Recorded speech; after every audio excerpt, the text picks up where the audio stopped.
Hello' বন্ধু-বান্ধৱীসকল, তোমালোকৰ বাবে এটা বহুতো ভাল খবৰ আছে। নৱেম্বৰ অথবা ডিচেম্বৰ মাহত ওলাই আছে বহুতো অসম পুলিচৰ নতুন নতুন ভেকেঞ্চি। এতিয়া কিছুসংখ্যক ল'ৰা-ছোৱালীয়ে এইটোৱে নাজানে আছাম পুলিচৰ এবি আৰু ইউবি মানে কি, অথবা অসম পুলিচৰ এবি ইউবিৰ কাম কি, অসম পুলিচত যোগদান কৰিবলৈ কি কি যোগ্যতা লাগে, কিমান বয়স লাগে আৰু উচ্চতা কিমান লাগে। এই সকলোবোৰ তথ্য আমি এই ভিডিঅ'টোৰ জৰিয়তে আলোচনা কৰিম।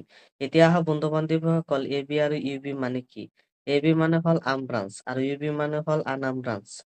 এতিয়া আহা বন্ধু-বান্ধৱীসকল, এবিৰ কাম কি? এবি মানে হ'ল আৰ্ম ব্ৰাঞ্চ, সেয়েহে আৰ্ম মানে হ'ল হাতিয়াৰ, য'ত বেছিভাগ হাতিয়াৰেৰে ইউজ কৰা হয়। ধৰা এক ঠাইত এটা প্ৰগ্ৰাম হ'ব, তাতে মিনিষ্টাৰ আহিব অথবা এজন মহান ব্যক্তি আহিব, তাতে 50টা মান কনষ্টেবল লাগে।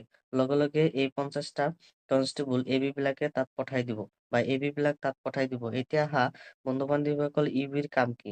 যিহেতু ইউবি মানে হ'ল আনআৰ্ম ব্ৰাঞ্চ, য'ত হাতিয়াৰৰ ইউজ কৰা নহয়, ইউবি বিলাক সদায় থানাত থাকে আৰু থানাত যিবিলাক অফিচিয়েল কাম কাজবোৰ থাকে সেইবিলাক কৰিবলগীয়া হয়। যেনেকুৱা ধৰা তোমাৰ পিআৰচি বনাব লাগে, তেতিয়াহ'লে যিবিলাক ভেৰিফিকেশ্যন কৰিব লাগে সেই ভেৰিফিকেশ্যন ইউবি বিলাকেহে বিশেষভাৱে কৰে। এতিয়া আহা ইউবিত যোগদান কৰিবলৈ হ'লে কিমান যোগ্যতা লাগে? ইউবিত যোগদান কৰিবলৈ হ'লে তোমাৰ মিনিমাম মেট্ৰিক পাছ কৰিবই লাগিব আৰু ইউবিত যোগদান কৰিবলৈ হ'লে তোমাৰ মিনিমাম হাই ছেকেণ্ডাৰী পাছ হ'বই লাগিব। তো বন্ধু-বান্ধৱীসকল, এইখিনি তোমালোকে ভালকৈ বুজি পালা। এতিয়া আহা বয়সৰ সীমা কিমান? আচলতে এবি আৰু ইউবিত সমানেই বয়স লাগে। যদি তুমি জেনেৰেল হোৱা তেতিয়াহ'লে 18 বছৰৰ পৰা 25 বছৰলৈকে আবেদন কৰিব পাৰিবা। আৰু যদি তুমি এছচি বা এছটি হোৱা তেতিয়াহ'লে 18 বছৰৰ পৰা 28 বছৰলৈকে আবেদন কৰিব পাৰিবা। বন্ধু-বান্ধৱীসকল, তুমি যদি অবিচি হোৱা তেতিয়াহ'লে 18 বছৰৰ পৰা 30 বছৰলৈকে আবেদন কৰিব পাৰিবা। এতিয়া আহা এবি আৰু ইউবিত যোগদান কৰিবলৈ তোমাৰ হাইট অথবা উচ্চতা কিমান লাগিব।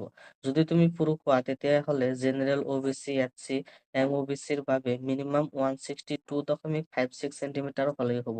আৰু যদি তুমি এছটি হোৱা তেতিয়াহ'লে 160.02 চেণ্টিমিটাৰ হ'লেই হ'ব।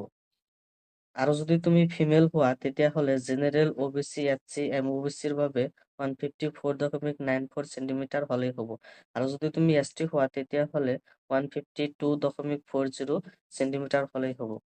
তো বন্ধু-বান্ধৱীসকল, আজিৰ ভিডিঅ'টো তোমালোকৰ কেনেকুৱা লাগিল? এনেকুৱা ভিডিঅ' পাবলৈ তোমালোকে আমাৰ চেনেলটো ছাবস্ক্ৰাইব কৰি ৰাখিবা আৰু নতুন নতুন আপডেট পাবলৈ আমাৰ চেনেলৰ লগত জড়িত থাকিবা।